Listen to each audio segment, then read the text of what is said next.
I've seen hell rise out of your eyes. I'm finished. What the fuck is that kid doing? And now, this is not clickbait. This is the review with the Tourette's syndrome, kids. Do I want to scold Kaiju at go? No. Will I do this?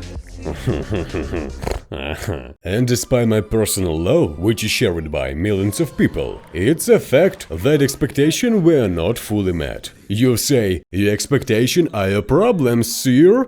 But I say, I'm consumer. I don't give a fuck. That's not how the market works. Okay, let's backtrack a little. It all started at the beginning of this year, when the trailer was present and everyone has flowed down ties. By the way, I was among them. And even then it was clear that a bomb was waiting for us. And the entire spring season was absolutely jam-packed with the promising new products and the ponderous sequels. And this is after a rather juicy winter. And here.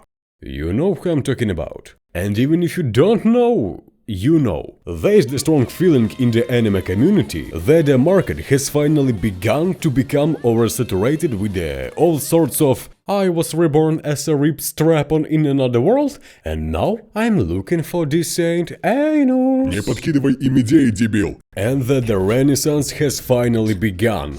But then the summer season came.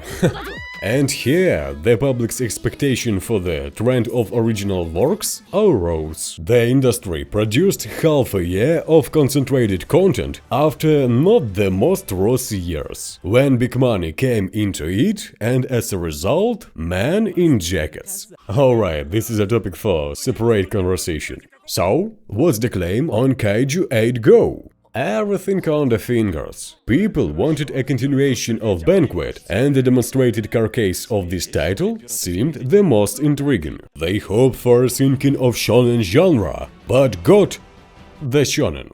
Yeah.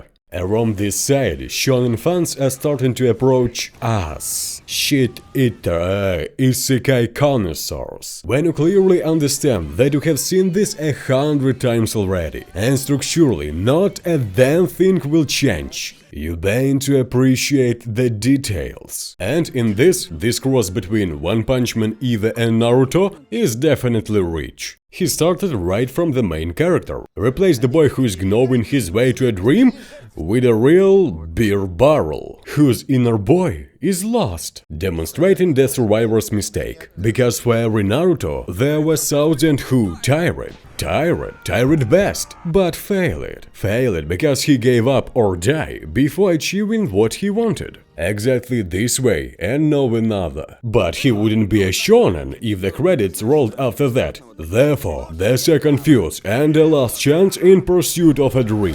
And it's not ironic. I respect the author's decision in choosing the type and problems of the main character. An integral part of the genre lies in the juxtaposition of the protagonist and the beholder, whether he wants it or not. And instead of default young boy who has a whole life ahead of him, he gave us a beer barrel who couldn't. For years he goes to a job he doesn't like and eats himself up from the inside. Agree, the reception is a little for a different viewer, and the problem of unfulfilled low testosterone man is not just acute, but I would say it fucking how acute it's in the modern world. But unfortunately, this is a problem only for the men themselves, and no one will help you to get out of this aspect yourself. Therefore, in addition to a fresh look at the question of the main character, it also has a slightly different kind of value. But no, he didn't completely abandon the young boy with a life ahead of him. And we actually have two protagonists, Beer Barrel and Asshole, who have the same goal, but due to circumstances, different ways to achieve it. And we watch the personal growth of two characters at once. About One Punch Man, it wasn't a joke. In fact, we have handmade genius at hand. In addition to desire like One Punch Man to make everything absurd and throw in a joke and the most crucial moment, it regularly brings you back down to earth with its dual protagonist, so that the arms race doesn't proceed unilaterally, as in some kind of Dragon Ball. Before you even have time to look back, you are already throwing planets at each other. The author says,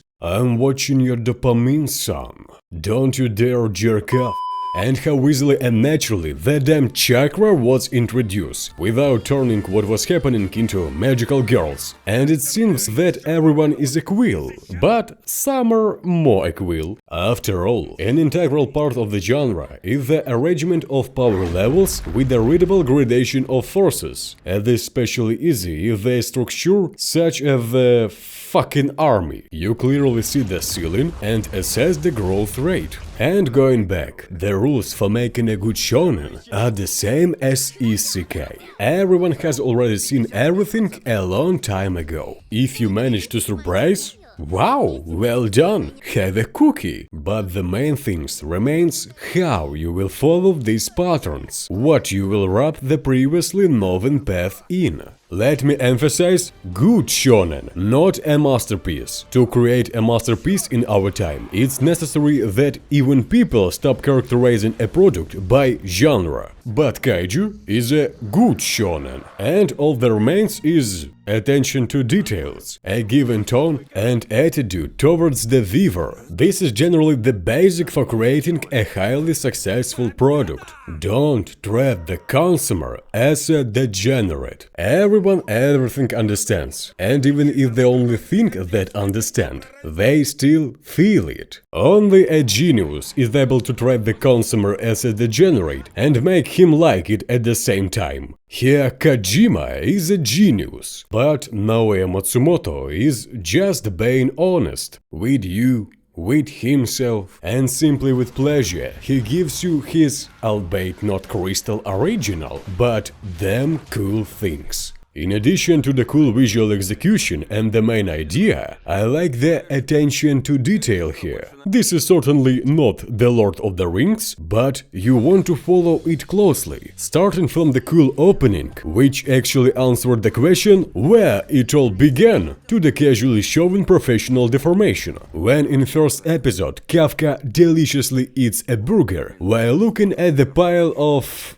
organic. Those who studied at the Faculty of Medicine will understand what I mean. First, you faint, and 6 months later you already have lunch with a Boris. By the way, the moment with organic is shown very well. Let's just say I, as a person who has been involved in this kind of practice since the age of 12, given like it for the description of the nuances of production. Bugagagagay. So, once again, what was the complaint? That Kaiju is a cliched shonen? Well, yep, it is. After the first season, which is actually a warm-up, you already know what will happen next. I'm not such a bastard that I would spoil it. Note that I didn't even touch the first season. But having some visual experience, everything is very clear after the first. And yes, he doesn't qualify for an anime Oscar. But overall, fuck it. This is a truly great pastime. When an elderly torpedo like me is got hooked from the first episode and sucks everything in one gulp, this means the shit is at least decent. And Kaiju 8 Go gets a strong 8 out of 10 for me. Whatever you name the ship, that's how it will sail. So, what happens? Clickbait?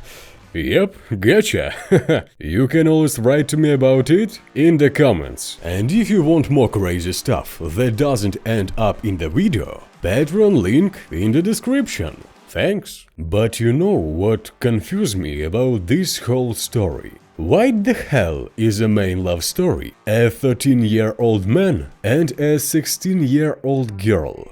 What the fuck?